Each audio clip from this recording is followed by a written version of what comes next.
Meu nome é Lilian Heck Pazin Jacobi, eu sou pneumologista, eu tenho 41 anos, nasci no dia 17 de maio de 1980, na cidade de Bento Gonçalves.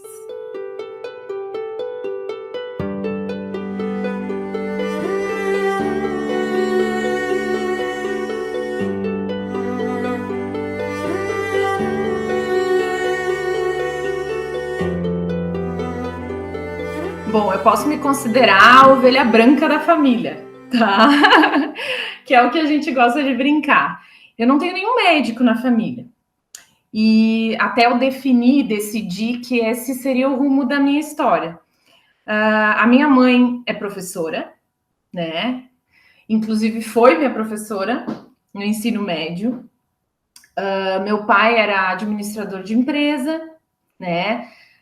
Minha mãe é de Bento Gonçalves e meu pai é de Biraiaras, no interior do Rio Grande do Sul, né? Se criou com uma família de agricultores grande, com 11 irmãos, né? E até hoje lá vivem. Meu pai é falecido já, né? E minha mãe está na luta, né? Minha mãe foi professora há muitos anos, se aposentou como professora, lutou bastante e agora ela está aposentada cuidando dos netos, curtindo a vida, né? Isso é muito bom. A minha formação estudantil se deu numa escola particular, no Colégio Scalabriniano Nossa Senhora Medianeira, e é onde meus filhos começaram a estudar também esse ano. Fiz todo o meu ensino primário, meu segundo grau na época, né? Quando eu me formei, eu já tinha essa ideia de ser médica, já tinha essa paixão por cuidar. Fiz 2 anos de cursinho após a minha formação, então, na escola, e consegui ingressar via vestibular na Universidade Federal do Rio Grande do Sul, no ano de 2000, vestibular de 2000. Exato. A minha escolha pela medicina, eu não lembrava, mas a minha mãe diz que foi desde pequenininha. Sabe aquelas maletinhas de médico que a gente compra para os filhos, que faz parte da brincadeira lúdica, enfim? Ela diz que a minha paixão surgiu dali. E passou um tempo, depois crescendo, a gente vai olhando para várias direções. Mas quando eu me dei por mim, me imaginando o que eu iria fazer depois de 20 ou 30 anos, a partir daquela data, eu me enxerguei como médica. E no sentido mais puro, né? Muitas vezes parece piegas dizer que eu escolhi a medicina para cuidar do outro, para curar ou auxiliar nesse processo, mas não é piegas, o mais genuíno motivo para isso. E foi isso que me fez escolher, marcar aquela primeira opção no vestibular, que era a medicina. Eu ingressei no ano 2000, um ano bem marcante para todos, porque foi o ano 2000. Eu ingressei na segunda turma do ano, então na segunda metade da leva de 2000, então eu ingressei em agosto de 2000, na Universidade Federal do Rio Grande do Sul, que era um sonho, né? Era um sonho ingressar na URGS, entrar naquela faculdade histórica, né? Linda por dentro e por fora, frequentar aquelas salas de aula, ingressar no Hospital de Clínicas de Porto Alegre, né? Ter essa vivência. Eu lembro com muita saudade. Eu fiz amigos na faculdade, amigas que são minhas madrinhas de casamento, né? São minhas amigas até hoje, ou seja, foi um dos períodos mais marcantes da minha vida, obviamente. A faculdade de medicina, com o passar do tempo, ela vai mudando a nossa forma de enxergar o cuidar do outro. Como eu falei antes, parece piegas dizer isso, mas o cuidar, ele ganha uma amplitude, uma abrangência muito maior, né? O cuidar não é só administrar medicamento, não é só fazer diagnóstico, é dar carinho, é dar atenção. Então, a faculdade de medicina, num todo, me mostrou uma medicina em que a gente não tinha ideia, que eu não tinha ideia, e que me fez tornar essa médica que eu me considero muito humana por sofrer muito com o paciente e por me doar bastante. Talvez isso seja um defeito ou não, mas me fez uma pessoa, uma médica mais pé no chão, mais humana e realmente que gosta de cuidar do outro. Desde o meu segundo ano de faculdade, eu escolhi a pneumologia. Eu tive professores maravilhosos na URGS. Doutora Vera Vieira, uma pneumologista extraordinária, doutor Paulo Dalcin, foram meus mentores, eu posso dizer.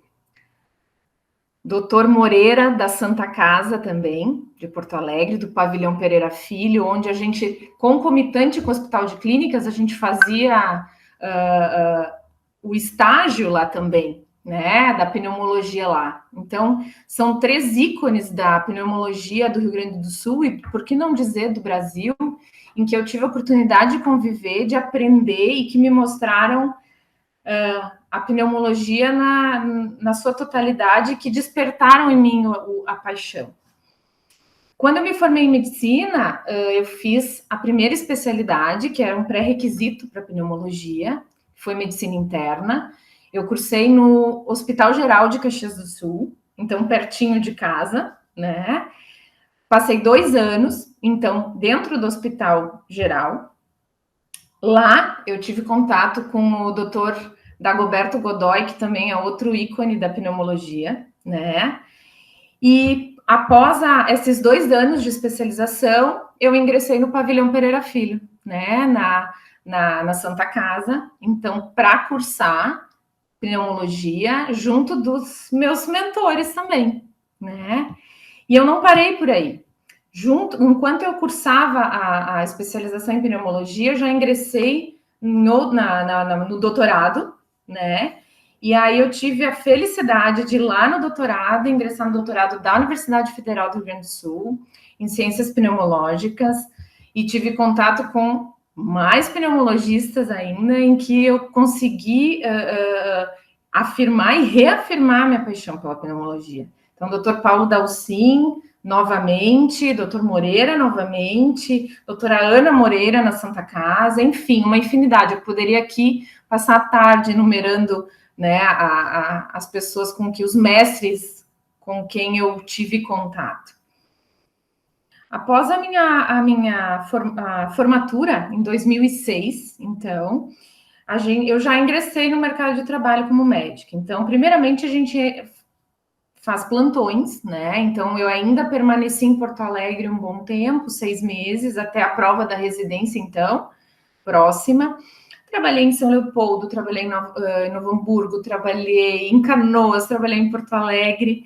E nesse período também eu comecei a trabalhar na minha cidade natal, em Bento Gonçalves, né, como forma de plantões. Nós temos o Hospital Taquini, em Bento Gonçalves, né, também referência na região, onde eu comecei a trabalhar como clínica médica, né, plantões com pacientes internados também. À medida que eu ingressei nas especialidades, então medicina interna e posteriormente pneumologia, eu mantive esse trabalho aqui na região, em Bento Gonçalves, mas concomitante também Caxias e Porto Alegre, né? Geralmente eram em plantões de emergência, tá? Engraçado é que até dá para a gente relacionar com o período que a gente está vivendo agora. Em 2009, acho que todos vão lembrar, a gente teve a epidemia do H1N1. E eu estava na Santa Casa fazendo pneumologia. Então, de certa forma, isso que está acontecendo nos dias de hoje me fez me lembrar bastante o que nós passamos em 2009 e correlacionar com o que a gente tinha antes e o que a gente tinha hoje de velocidade de conhecimento, né, e ganho de conhecimento. Cuidados, né? Então, me fez crescer bastante. No início dessa pandemia atual, eu disse, meu Deus, mais uma, mas não foi nem comparado com o que a gente teve em 2009, né? Então, naquela época eu já trabalhava, então fazia residência na Santa Casa, no Pavilhão Pereira Filho, e trabalhava no CIEM, que é a emergência, então, ali do Dom Vicente Scherer, né? E também trabalhava no Hospital Santa Clara, ali da Santa Casa, emergência SUS também, tá? Depois que eu me formei em pneumologia, eu mantive o meu trabalho em Bento Gonçalves, então, estritamente, né? Continuei trabalhando com pacientes clínicos de enfermaria e ingressei em atendimentos de UTI também, pacientes de UTI. Depois,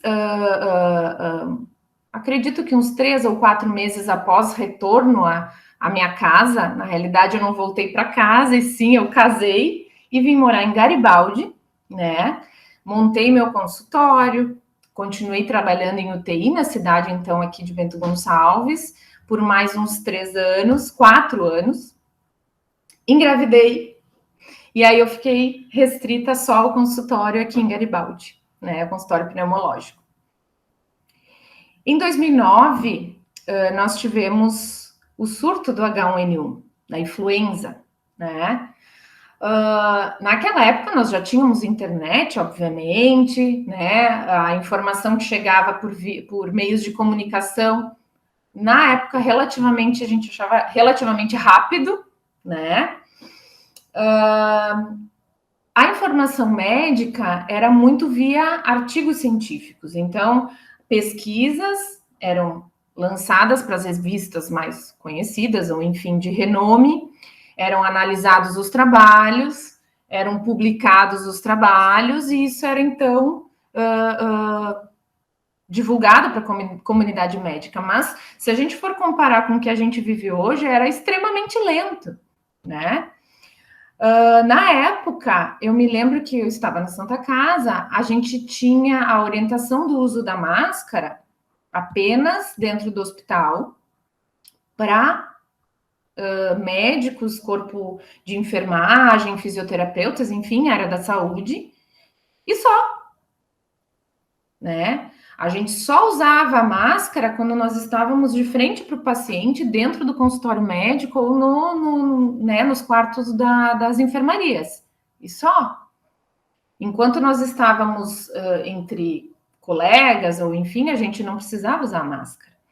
Quando a gente saía do hospital, a gente não usava máscara. Não se tinha a orientação para a população usar a máscara, a não ser que estivesse com sintomas, né? E usava uma máscara simples cirúrgica que era fornecida no atendimento médico. A gente não ia para a farmácia comprar. Então, mudou muito para agora. A gente faz a comparação. Será que a gente não deveria ter usado? Acredito que naquele momento era o que a gente tinha de informação, né? E passamos, a gente teve sim, foi um sufoco, tivemos muitas mortes, foi bastante impactante, muitas vidas foram perdidas, mas se fez o que foi adequado para aquele momento, eu acho que foi o correto para aquele momento.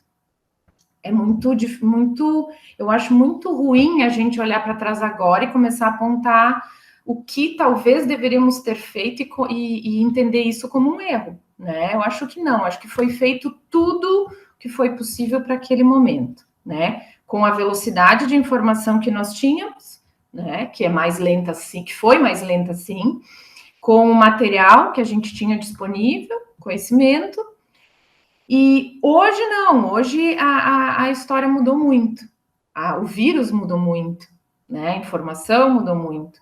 Então, em comparação com o que a gente teve em 2009, parece que não foi nada o que a gente viveu, apesar de ter sido terrível também.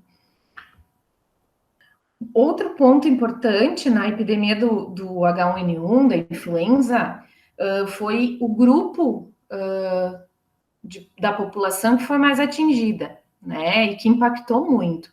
Nós tivemos as gestantes, as puérperas, né? Nós tivemos inúmeros falecimentos nesse grupo, que não digo que seja mais doloroso, mas é muito mais impactante, né? Coisa que a gente não viu com essa pandemia atual.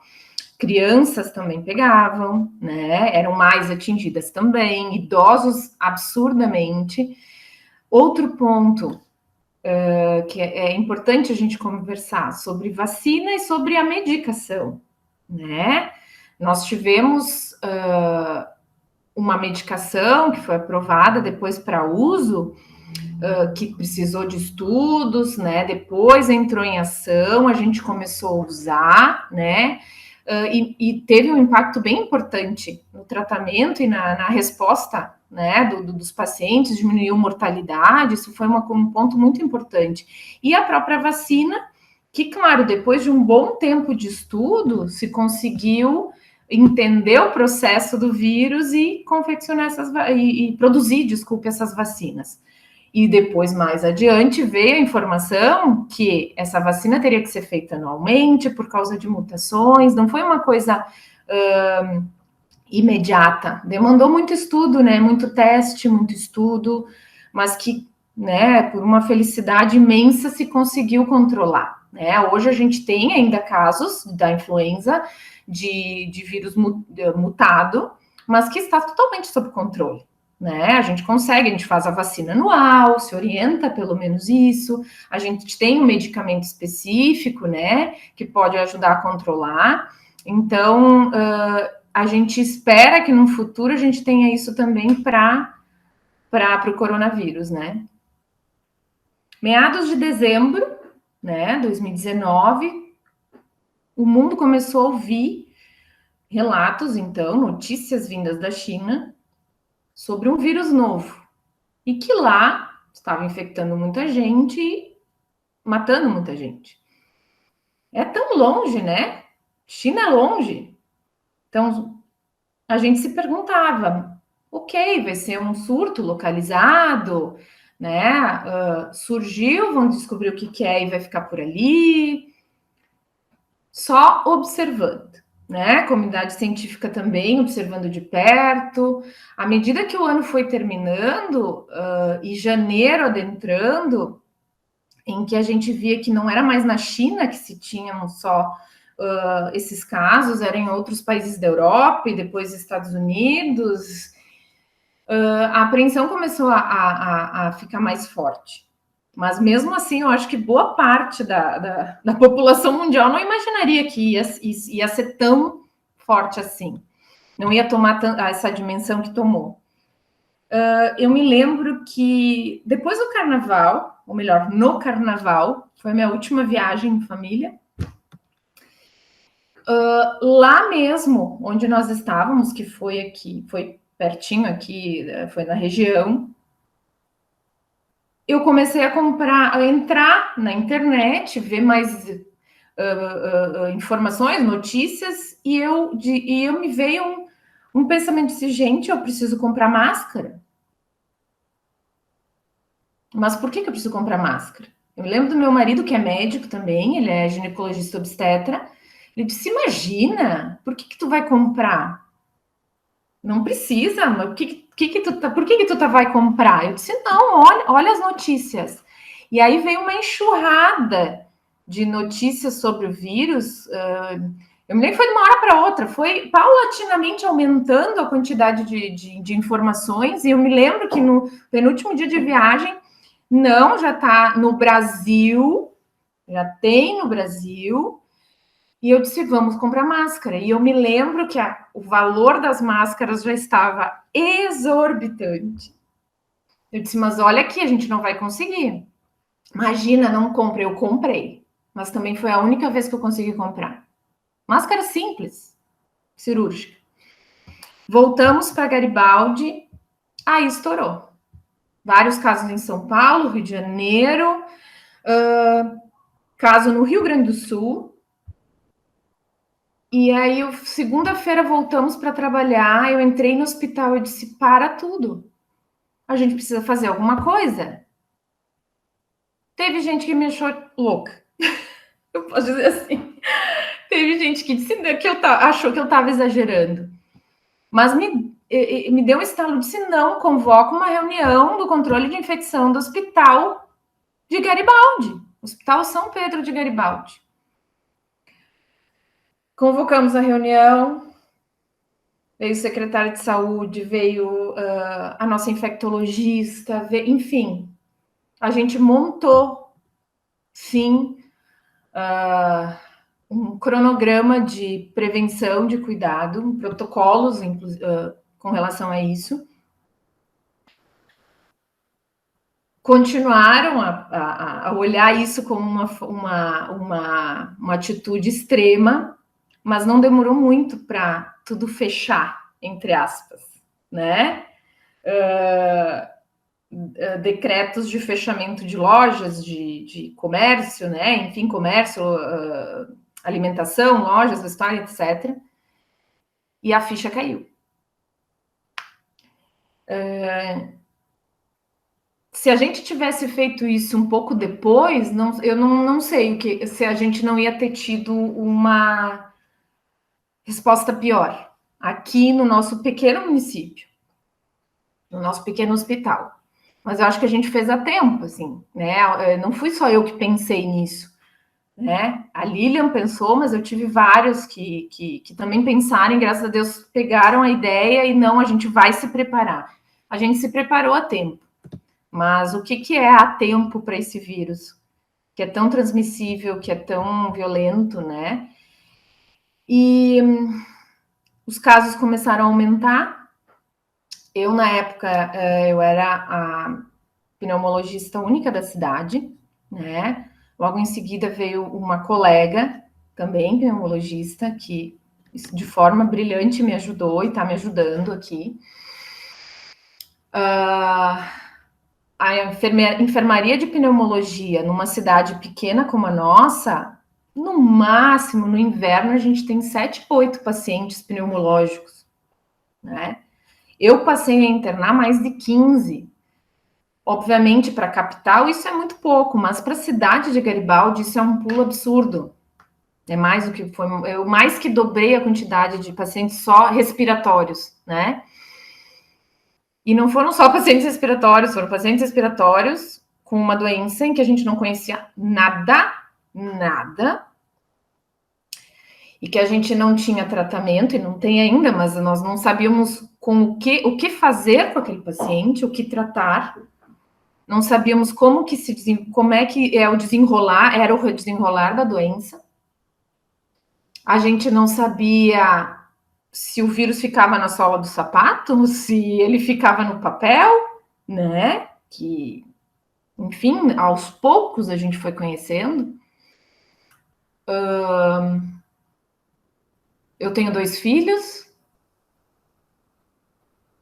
que na época a Maria Clara ela tinha 3 anos e meio, o meu filho Luiz Antônio 6 anos, 5 e pouquinho, depois foi 6. Eu não sabia se eu tinha que sair de casa, né? Que a gente via, então o que a gente fazia? A gente se espelhava nos países em que a pandemia já estava bem avançada. A gente olhava vídeos e notícias da Itália, por exemplo. Teve uma noite que eu olhei para o meu marido e disse: eu vou ter que sair de casa? E vários colegas saíram de casa. Não só aqui, fora. Eu não sabia o que fazer. Será que a Lilian era do grupo de risco? Eu sou do grupo de risco. Eu sou diabética. E pneumologista.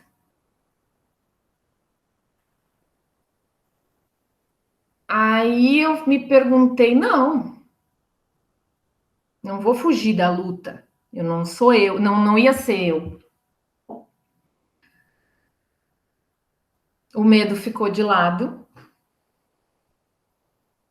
e a minha função, uma das minhas funções na vida, eu coloquei como prioridade, que foi o tratamento do paciente. Teriam outros colegas que iriam fazer, sim, eu não sou a única médica, nós temos uma linha de frente muito boa aqui em Garibaldi também, eu não sou a única. Mas naquele momento eu tinha que fazer alguma coisa, eu não ia conseguir me afastar. Eu poderia ter feito isso. Eu sou diabética tipo 1, então, né, um dos maiores fatores de risco para o mau desenvolvimento da doença. Mas eu disse, não, eu estou controlada, eu sou pneumologista e eu preciso continuar. E os meus filhos, eu procurei informá-los desde o início o que estava acontecendo, porque de um dia para o outro eu saí de casa praticamente. Era eu quem acordava e dava café da manhã, eu voltava para almoçar, que é pequenininho, né? Então, 2 minutos eu estou em casa do hospital. Então, eu voltava para almoçar, eu levava eles para a escola, eu buscava da escola, eu ia no supermercado, eu, né? A mãe.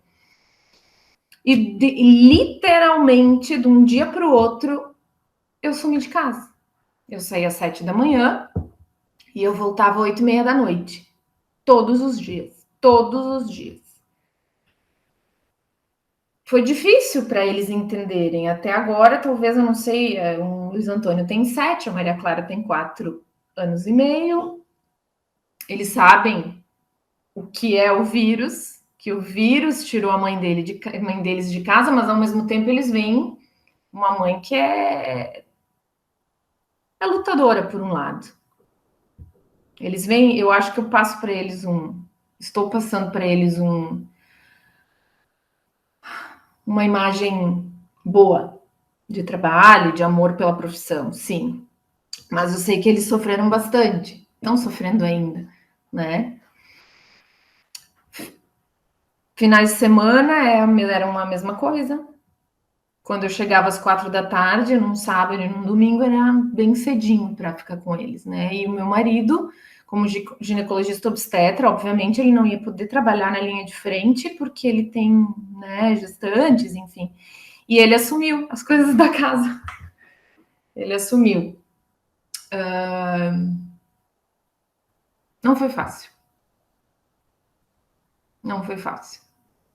O medo que eu comentei antes, que eu deixei de lado para poder trabalhar, para poder fazer o meu trabalho o mais adequado possível, volta e meia ele aparece, obviamente, né? Agora. Ele aparece e é difícil de lidar. É difícil. Teve uma semana que eu passei 3 dias sem ver a minha filha, morando na mesma casa, porque eu saía 15 para 7 da manhã, ela estava dormindo, eu voltava 8h30 da noite, ela estava dormindo, no dia seguinte da mesma forma, no dia, né? E isso, 3 dias. Eu olhava ela dormindo, mas imaginem ela, né? Ela não me via. Então, para uma mãe, assim, é bem complicado. É bem complicado. Os protocolos que a gente primeiro implementou, naquela primeira reunião, se não me engano, foi bem no iniciozinho de março, primeira coisa foi, obviamente, o uso de máscara, né? O uso obrigatório de máscara dentro do hospital. Determinados setores usando a N95, outros setores usando a cirúrgica simples. Mais adiante se abriu um pouquinho para uso da de pano, né? Por quê? Porque a gente não conseguia fazer a compra dos EPIs, no caso, né? Não tinha no mercado, ou porque não tinha, ou porque tinha um preço exorbitante. Mas depois se retornou para as, então, cirúrgicas, só cirúrgicas e N95. Isso inicialmente. Segunda coisa, as visitas hospitalares, né, foram, num primeiro momento, restritas de forma bem importante. Visitas que eram 2 vezes ao dia, se restringiu a 3 vezes por semana, a um familiar só, acompanhantes para pacientes apenas a partir de determinada idade ou com algumas comorbidades e deficiências, circulação dentro do hospital, reduzida muito mais que a metade. Então, pacientes que se encaminhavam para a realização de exames era só com horário agendado, chegando poucos minutos antes. Então, foi uma organização não só de atendimento em saúde direta, como de administração e etc., né? As enfermarias, aqui nós temos 2 andares, né, de leitos, então, para internação. Primeiro andar, leito SUS, segundo andar, leito SUS, terceiro andar, convênios, né, e particulares.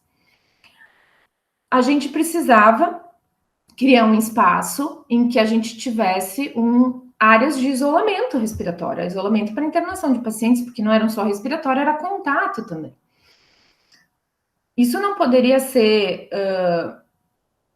dividido entre setores, segundo e terceiro andar, isso não poderia ser, então a gente conseguiu firmar que no terceiro andar a gente iria isolar 4 leitos.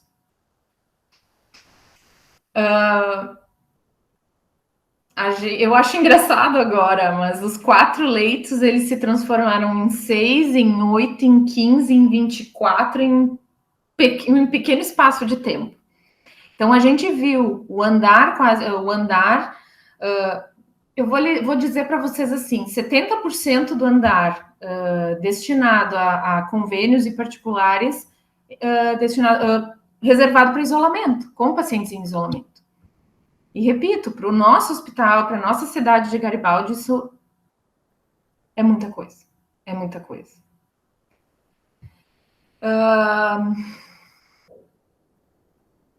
Nós tivemos que, sim, mesma área para pacientes, independente de plano de saúde ou não. Chegou uma hora em que não basta essa diferença de como a gente pode tratar isso, porque nós não somos diferentes, todos somos iguais e todos temos o mesmo tratamento. Mas a diferença de nomenclatura, né, do paciente, se é SUS ou se é convênio, não existe mais. A área tinha que ser a mesma. Porque o tratamento era o mesmo, a equipe era a mesma, né? O manejo era o mesmo. Então, a gente não tinha nem mais essa diferenciação, tá? Com o passar do tempo, a gente viu que os pacientes gravíssimos apareceram. Então, pacientes com convênios eram referenciados a Caxias do Sul, por exemplo, se possui um plano de saúde determinado, ou para Bento Gonçalves se tivesse um outro plano de saúde, né, conforme, né, a disponibilidade de leitos, e os pacientes SUS via gerente, que é o nosso sistema regulatório de leitos estadual. Cada vez mais esse número de pacientes que necessitavam de UTI começaram a aumentar. E aí se teve a ideia, né, de por que não tentarmos nos equipar e nos preparar para dar o suporte e sermos autossuficientes para esses pacientes também. Porque a gente não sabia o que vinha, né, o que viria. E aí a administração do hospital, então, lançou essa ideia, né, para a Secretaria Estadual de Saúde, que aceitou brilhantemente, né, essa ideia. Não sei o que teria sido para Garibaldi, para a região, se não tivessem esses 15 leitos atualmente de UTI. Só que não adianta a gente abrir leito, ter a cama. A gente precisa de material humano, a gente precisa de material de medicamentos e materiais para equipar esses leitos. E aí o hospital não tinha. Então, imagina, nós tínhamos uma unidade de cuidado intermediário onde nós tínhamos 4 ventiladores mecânicos que podia suprir, então, emergência também.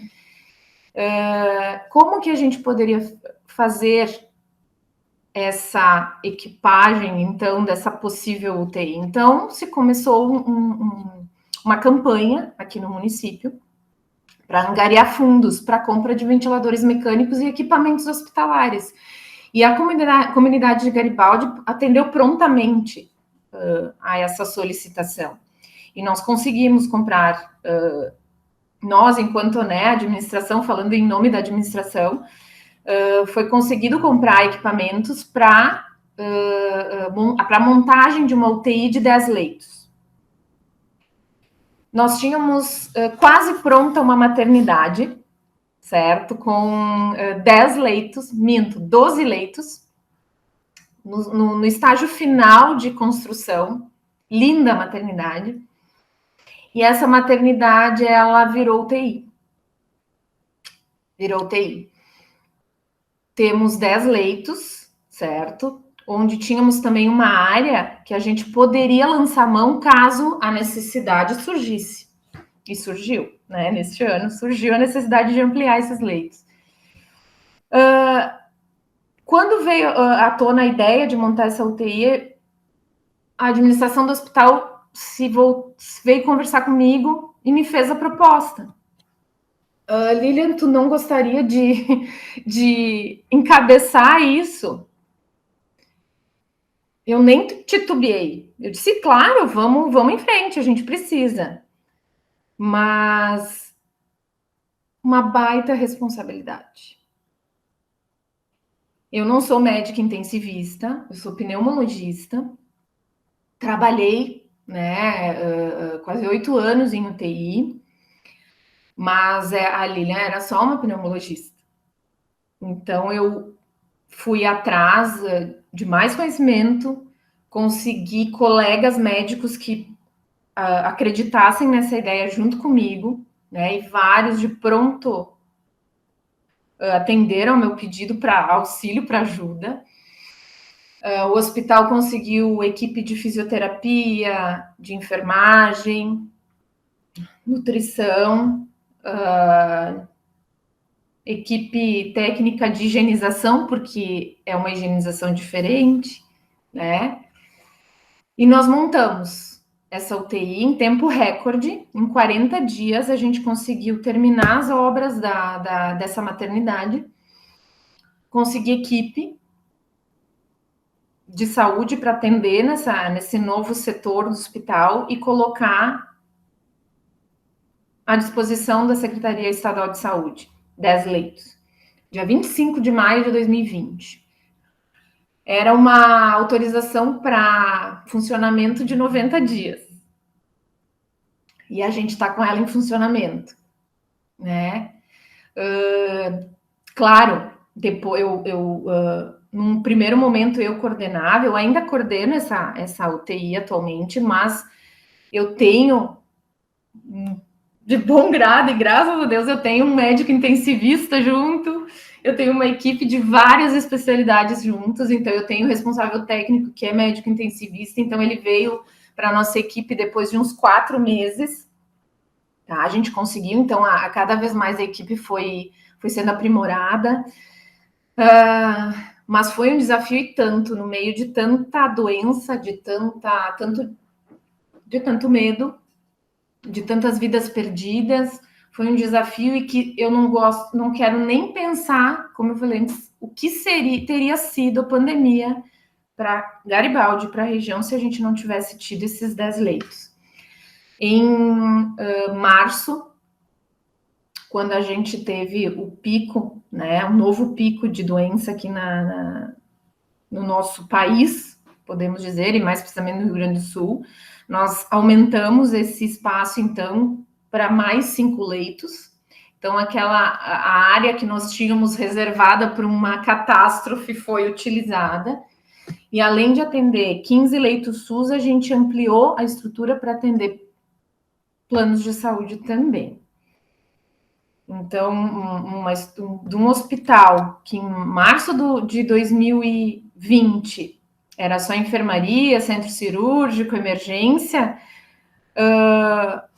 em um ano ele teve montado uma estrutura de unidade de terapia intensiva, suprida quase todas as especialidades, né? E chegando a atender 24 pacientes. A gente ficou trabalhando com o limite total de ventiladores mecânicos, eu acho que foram 7 dias. E vivendo na tensão, porque se chegasse outro paciente, nós não teríamos o que fazer. Não teríamos o que fazer. A gente ia fazer o que várias localidades fizeram no nosso país e no mundo, que era manter em ventilação manual até que alguma coisa acontecia. Isso não chegou a acontecer, mas foi por pouco. Foi por pouco. Então, hoje eu posso dizer que a administração do hospital foi muito feliz em lançar essa ideia.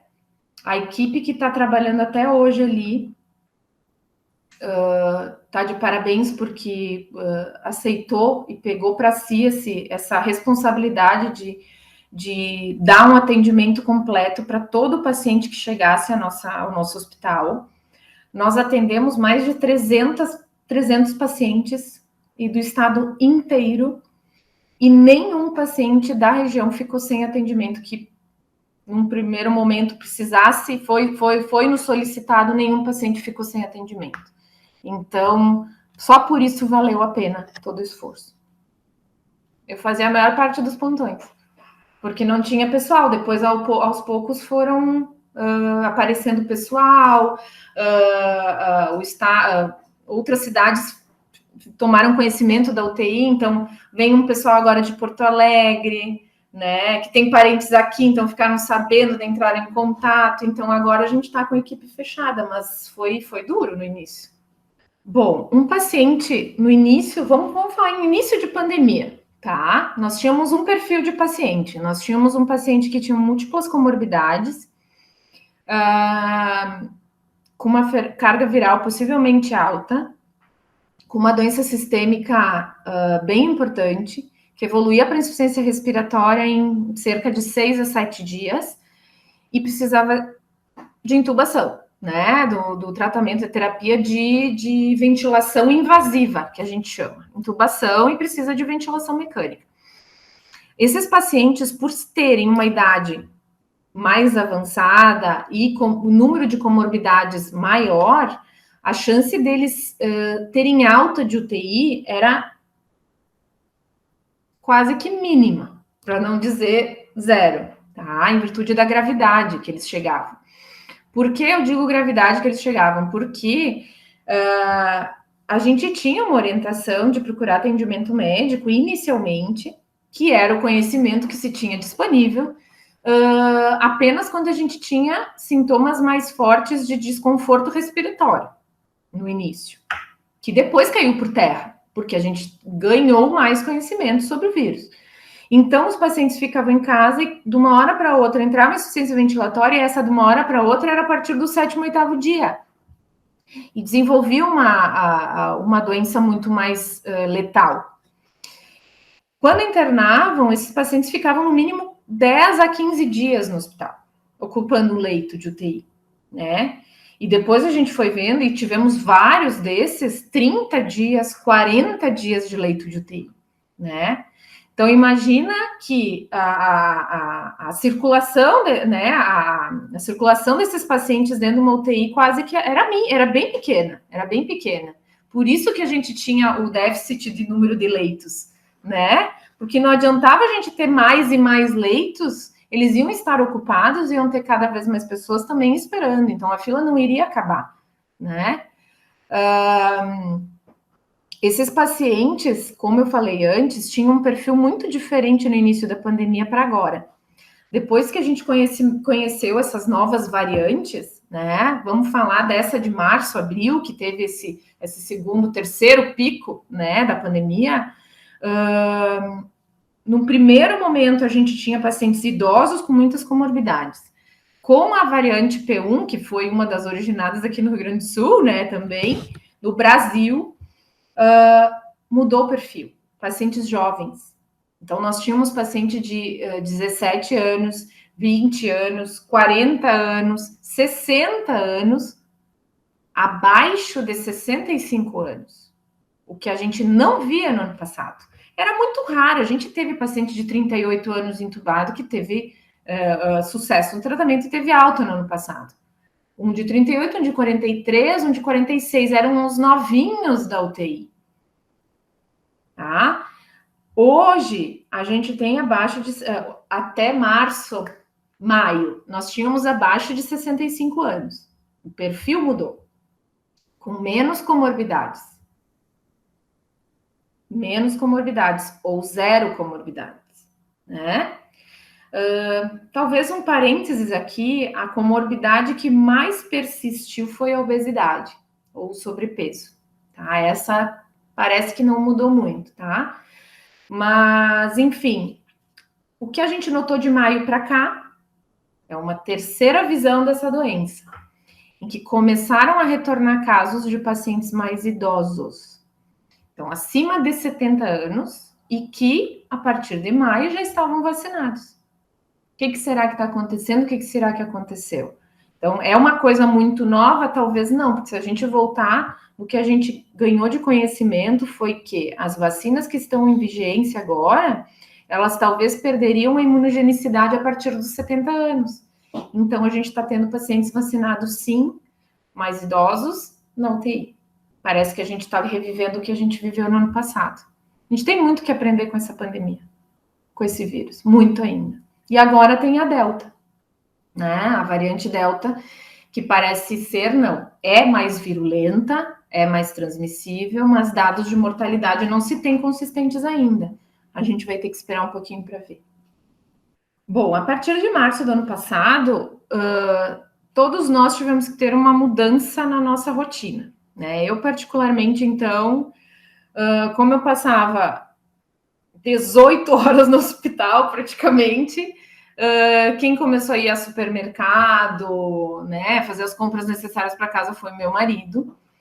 E como todos no início, e também agora para algumas coisas, enfim, mas talvez um pouco mais brando, ele chegava em casa, não colocava nada dentro em cima da mesa, deixava no chão, passava álcool, lavava, né? A gente passou muito tempo fazendo isso, sim. A partir do momento que foi se conhecendo como é que o vírus agia, enfim, talvez isso foi deixado um pouco de lado, mas sempre com muito cuidado. O que é possível ainda hoje higienizar, a gente higieniza.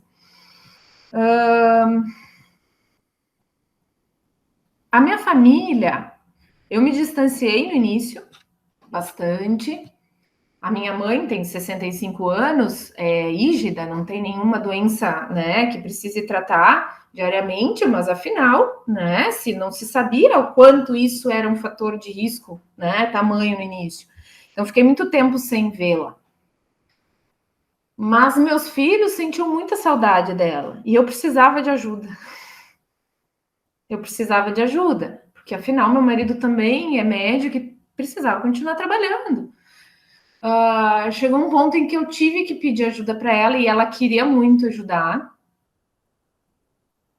mesmo sabendo do risco. Eu passei meses sem chegar perto dela, sem abraçar, sem beijar. Eu me lembro que ela teve o aniversário dela, em que eu cumprimentei ela de longe, ela disse, deixa para lá isso, ela me puxou e me deu um abraço.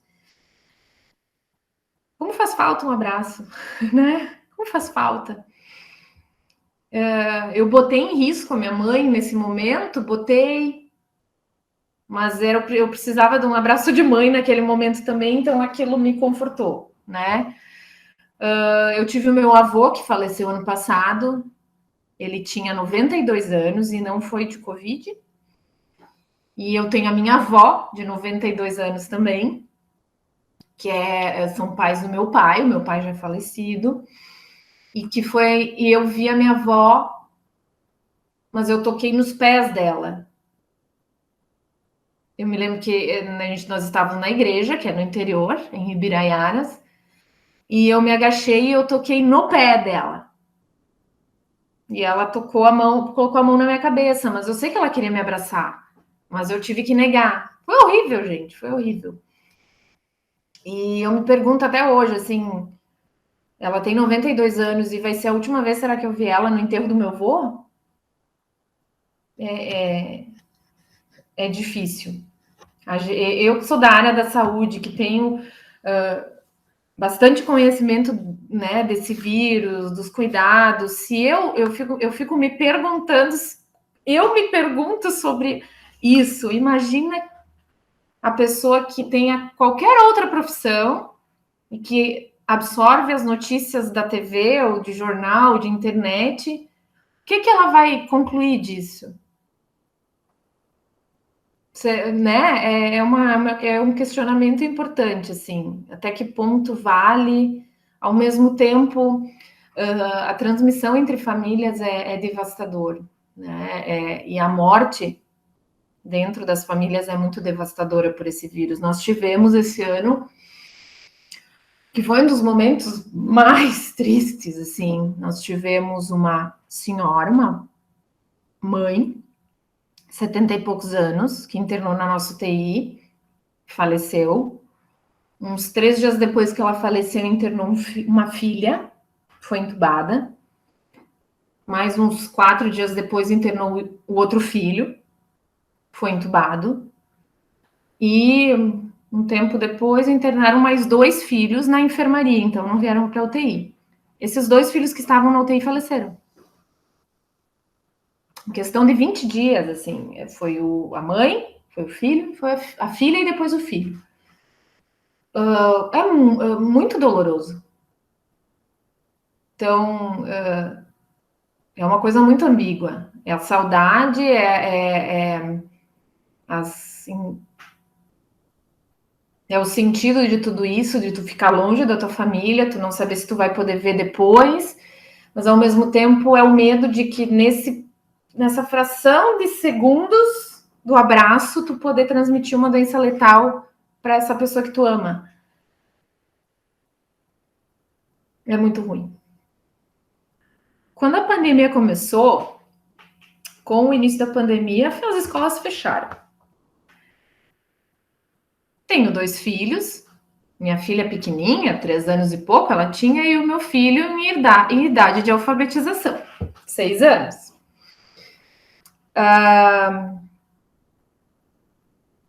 E o meu dilema era, eu passava o dia inteiro fora, à noite eu chegava, ele, como mais velho, ele ficava me esperando eu chegar. E aí a gente brincava de fazer algumas letras. Eu tentava lançar mão de alguma coisa que eu pudesse contribuir para aquele momento dele. Eu posso dizer que eu tive muita sorte de ter escolhido uma escolinha na época, né, aqui em Garibaldi, uma escola de educação infantil, que quando as escolas reabriram, eles fizeram mágica. Porque se ele dependesse exclusivamente da Lilian mãe ensiná-lo em casa, eu não sei o que seria, porque eu consegui contribuir com alguns momentos à noite e o dia inteiro trabalhando. E essa é uma situação da maioria das famílias brasileiras, né? E mesmo trabalhando em home office, como é que tu vai dar atenção total para esse filho? Nunca, isso não existe, né?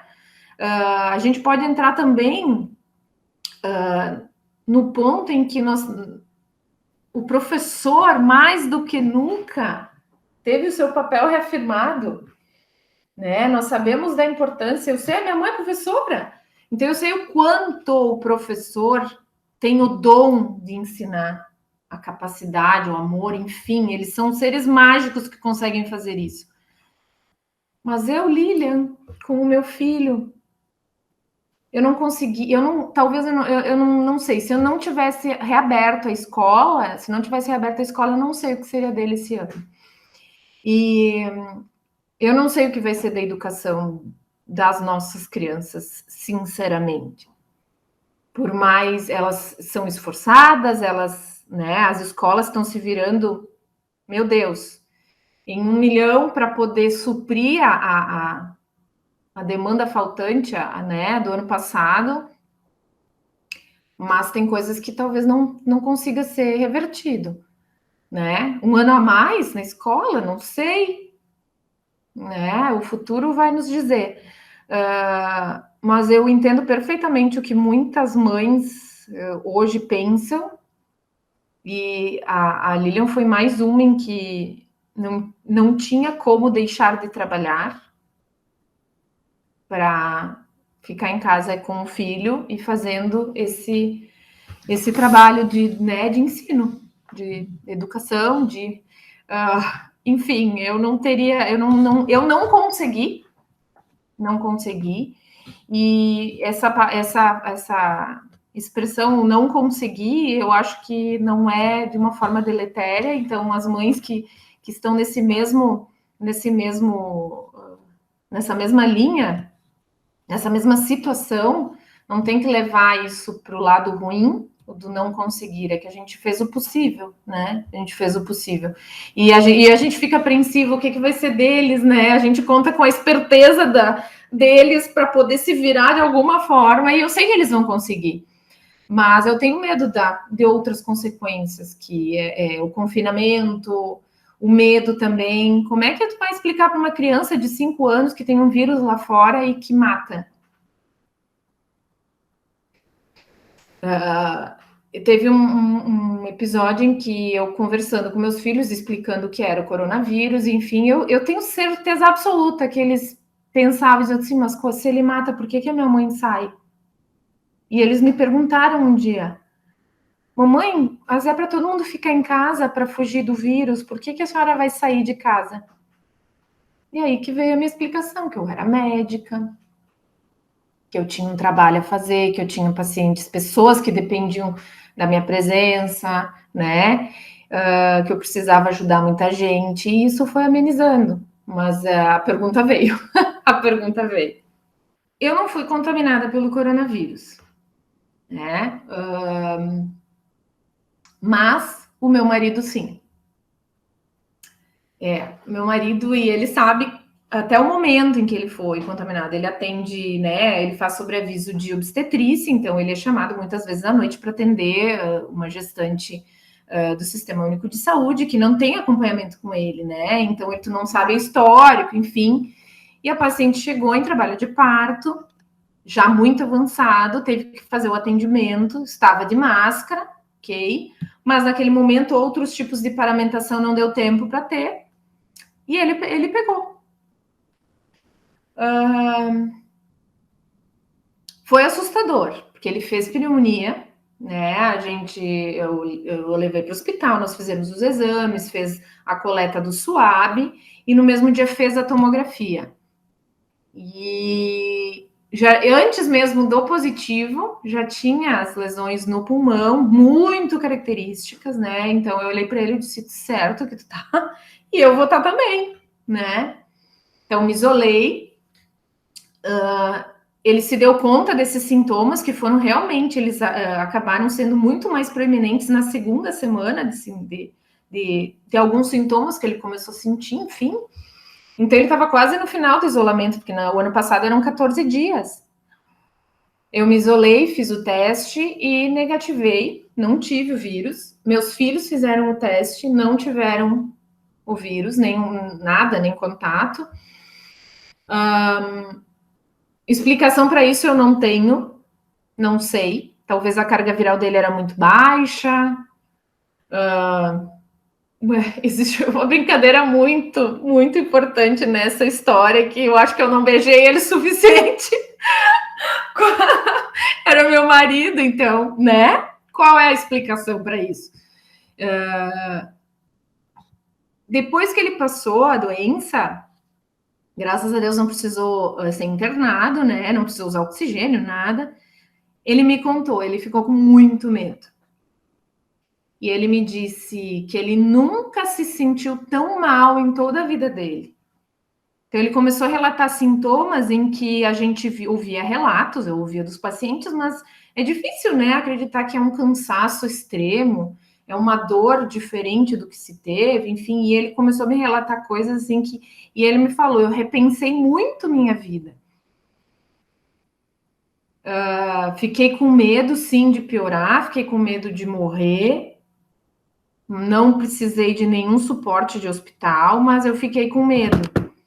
E ainda bem que ele não tinha me passado. O pior de tudo é que ele é hipertenso. Então, imaginem, ele é hipertenso, eu sou diabética, os dois com comorbidades que estavam super ligadas a desenvolvimento ruim, né, da doença, e não, eu não peguei e ele desenvolveu uma doença relativamente leve. Então, foi um susto bem dado, né?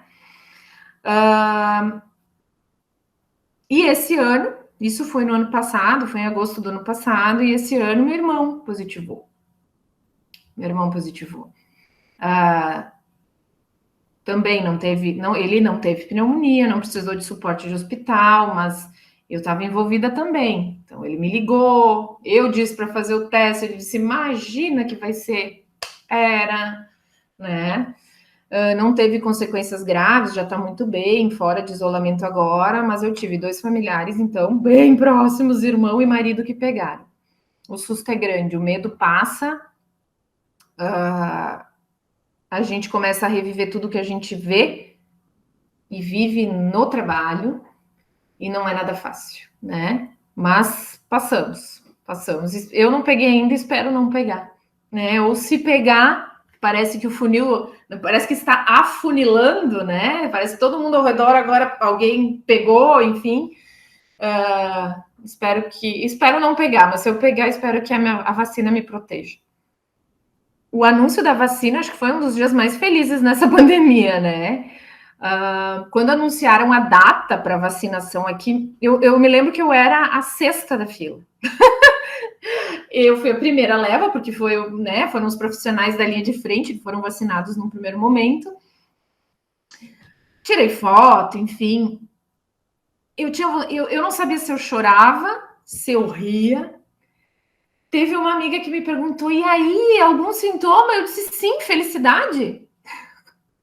Esse foi o meu sintoma.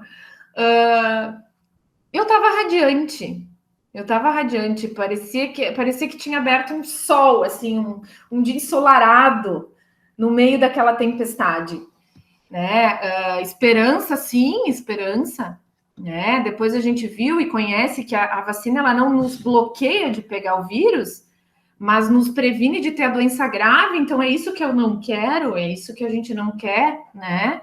Então foi um dos dias mais felizes da minha vida, eu posso dizer também, além da formatura, além do casamento, além do nascimento dos filhos, eu posso dizer que é a vacina da Covid. Para nós, profissionais de saúde, a pandemia vai deixar muita marca. Muitas cicatrizes ruins, sim. Lidar com morte é difícil, né? Ai, mas vocês são médicos, ou enfermeiros, ou vocês não veem isso sempre? É diferente. O sentimento de impotência diante de uma situação é devastadora.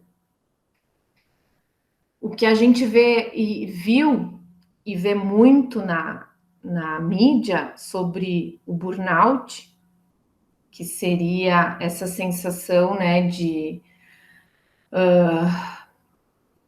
não conseguir mais trabalhar, de exaustão diante da profissão, de depressão, de ansiedade, diante de situações em que até aquele momento a gente vivenciava. O burnout é muito presente. Mais do que vocês possam imaginar. Sei de profissionais, e eu não tenho vergonha de dizer que eu também estou tendo que lidar e tendo que tratar isso. Porque repito, o sentimento de impotência diante de uma situação em que a vida de uma pessoa está ali, dependendo de uma ação, e por mais que tu faça tudo, ela não vai surtir o efeito que tu quer, é muito doloroso. É muito doloroso. Tu vê pais se despedindo de filhos, filhos se despedindo de pais, famílias destruídas, crianças sem pai, sem mãe,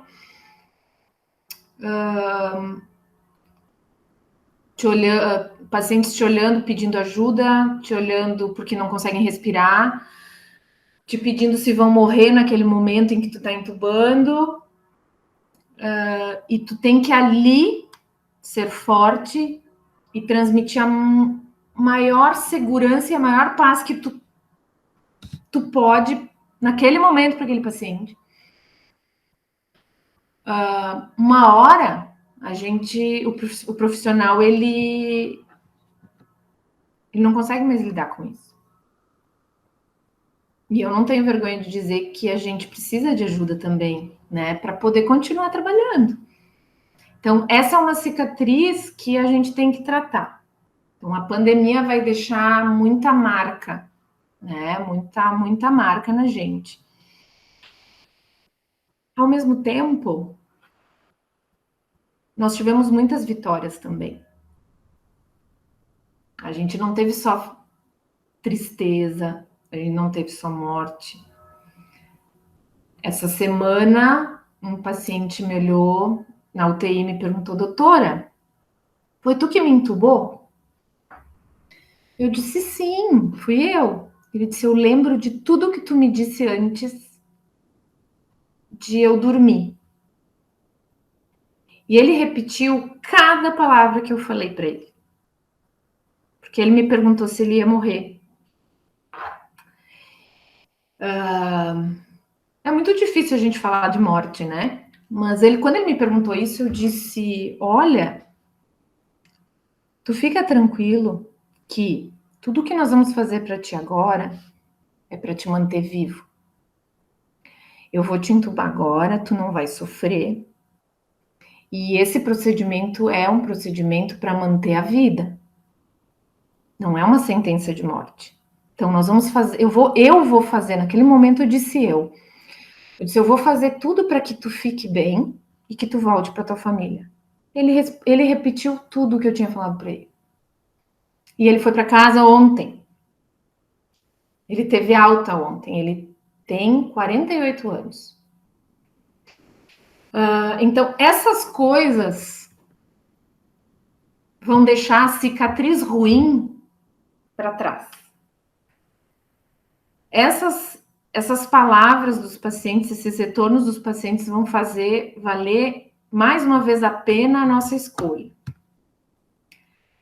A pandemia vai trazer para nós, ou traz para nós, já traz para nós, que o toque do outro, o abraço do outro, faz a gente mais forte. Nós somos um povo, principalmente o brasileiro, que gosta do abraço, que gosta do contato físico, transmitir esse carinho. A pandemia vai nos clarear isso mais ainda. A pandemia nos traz prioridades novas. A gente não precisa de muito para ser feliz. A gente precisa do simples, do enxergar a pessoa, o do conversar pertinho, o de rever amigos, o comprar, o ganhar aquilo, ganhar aquele outro não faz sentido algum. O que a pandemia nos tirou? Foi o contato humano. E é isso que a gente precisa. Então, isso é uma coisa que essa pandemia devastadora talvez não devaste tudo, não tenha devastado tudo. É isso que a pandemia nos traz atualmente, são prioridades novas e o enxergar o outro de uma forma diferente, né? Outra coisa, a pandemia nos traz cada vez mais a clareza de que os povos devem se unir talvez um pouco mais. A gente está vendo muita briga de egos, a gente está vendo muita. Talvez o mundo tenha que ser outro. Talvez as nações tenham que abrir fronteiras e se dar conta de que a gente depende um do outro e não está competindo um com o outro, né? Cada vez mais a gente está dependendo de um país que criou uma vacina, né? De uma tecnologia que tem lá do outro lado do mundo para poder sobreviver. Então, talvez isso tenha que ser repensado. A gente precisa. É a união, eu acho, né? Eu acho que o mundo tem que mudar um pouquinho. E esse mudar um pouquinho surte um efeito absurdo na vida de todo mundo. Uma verdade que não mudou nunca, desde o início da pandemia, é que o autocuidado reflete diretamente no outro. Se eu estou me cuidando, se eu uso a minha máscara, se eu higienizo as mãos, passo álcool gel, Mantenho um certo distanciamento, evito ficar em lugares fechados, aglomerados com outras pessoas, obviamente que vocês ali do outro lado vão estar protegidos. Isso não mudou. Isso é uma verdade que nunca mudou desde o início. Se cada um fizer somente isso, a máscara, a lavagem de mãos, a higienização, evitar aglomeração, a gente consegue evitar a contaminação. Então, é uma coisa muito simples. Se todo mundo tiver isso em mente e continuar, mesmo com a vacina, e que venha mais vacinas, a gente vai conseguir conter a transmissão do vírus. Então, isso é uma verdade que tem que ser levada para sempre. Quando eu assumi a coordenação, então, da UTI, no hospital, eu tive que optar por uma mudança drástica na minha rotina, né? Não só em casa, mas no meu trabalho. Então, eu tenho um consultório que é bem pertinho do hospital e eu atendia, né, manhã e tarde, todos os dias. E eu passei um bom período atendendo um turno apenas, uma vez por semana. Foi impactante isso, né? Porque os meus pacientes pneumológicos, eu tenho pacientes que eu trato há 10 anos, né? Tem revisões frequentes, enfim, eu acabo sendo uma referência na cidade, né? E começou inverno, por mais que as doenças respiratórias tenham diminuído, as doenças crônicas respiratórias não diminuíram. E eu fiquei muito ausente. Isso foi uma coisa que eu tive que lidar de forma bem intensa comigo mesma, porque eu tinha sentimentos ambíguos. Por um lado, eu estava fazendo o que tinha que ser feito naquele momento, mas por outro, eu estava desistindo de um sonho e deixando de atender muitos outros pacientes também, né? Então, isso foi uma mudança muito importante no meu dia a dia. Em 2019, eu fiz uma especialização em medicina do sono também, pela Sociedade de Pneumologia. Então, a minha área de atuação dentro da especialidade também tinha mudado. Eu criei, juntamente com outro colega de especialidade, uma clínica do sono aqui em Garibaldi, e que inaugurou, e um mês depois nós fechamos por causa da pandemia. Então, ali também eu tive que parar com toda a minha organização profissional para aquele ano, e para o ano seguinte também, para poder cuidar dos pacientes, então, com coronavírus. Então, foi uma bagunça, eu digo. Eu sempre tive tudo muito organizado, muito bem estruturado, turnos, o que eu ia fazer, o que não ia fazer, tudo muito metódico, assim, e de uma hora para outra caiu por terra, eu tive que desistir, deixar de lado tudo e me reestruturar. Esse ano eu estou começando a me reorganizar novamente, né? Então, espero que para um futuro breve, eu já voltei para o consultório, já reduzi os horários na UTI, porque eu tenho mais colegas ali.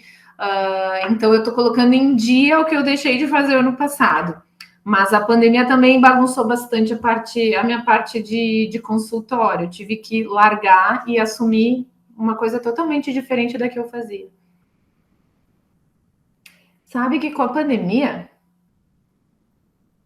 o programar o futuro ficou um pouquinho mais difícil, né? A gente fazer planos, seja pessoais, profissionais, né? Umas férias, viagens, ficou muito mais difícil. A gente abortou toda e qualquer vislumbração de projeto, porque a gente não sabe o que vai acontecer amanhã. Eu acredito muito que a ciência está evoluindo e num futuro próximo a gente já consiga mudar isso. Só que dependemos sim da ciência, profundamente. Dependemos sim de estudos e comprovações científicas, mas de nada adianta se eu, como pessoa, não puder contribuir. Cada vez mais a gente tem que ter em mente que o que eu faço vai refletir no outro.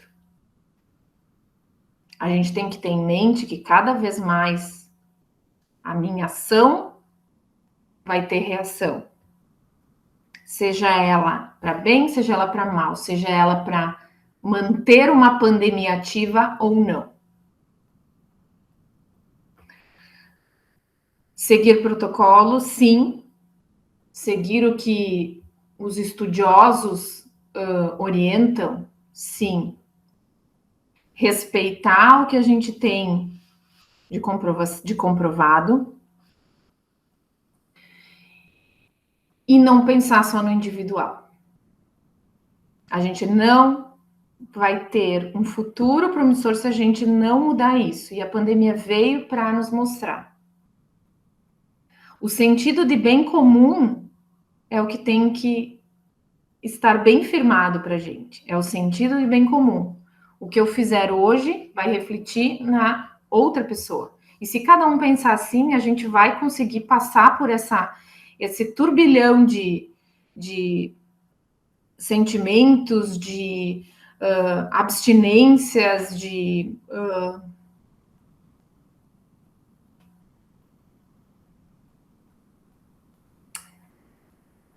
eu não iria dizer isso, mas sensação de que o futuro não vai mais existir. Então, se eu tiver esse sentimento de bem comum, isso não vai aparecer, isso não vai acontecer. Eu dependo do outro, o outro depende de mim, e se a gente tiver esse sentimento, vai dar tudo certo no final.